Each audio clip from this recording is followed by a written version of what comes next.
La première fois qu'il passe à l'acte, c'est le 7 avril 86, c'est une fillette de 8 ans. Il pense l'avoir tuée.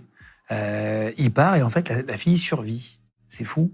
Ensuite, il y a plusieurs meurtres. Il devient papa en 88. Voilà. C'est en 94, donc il y a un petit espace, il y a 6 ans qui vont se passer avant qu'il sévisse à nouveau, en tout cas officiellement.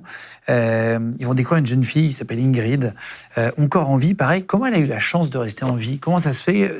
Il n'a pas toujours la même méthode? Quand on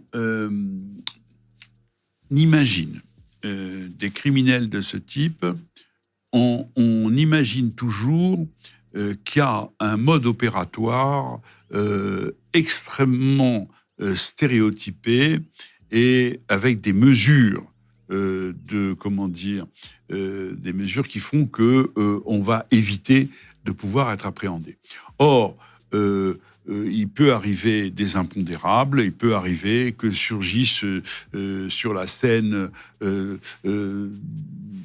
des policiers, des témoins, il peut arriver que le sujet ait une intuition que toutes les conditions ne sont pas remplies, il peut arriver plein de choses. Et dans toutes les histoires de tueurs en série que j'ai vues, notamment Guy Georges, il y avait des moments où il était avec beaucoup de guillemets en chasse et où il s'est abstenu parce que les conditions ne s'y prêtaient pas. Il avait une méthodologie, François Vérone? C'est quelqu'un qui a pris beaucoup de risques au début, mais chez lequel on ne retrouve pas, je dirais, une stéréotypie, quelque chose de très...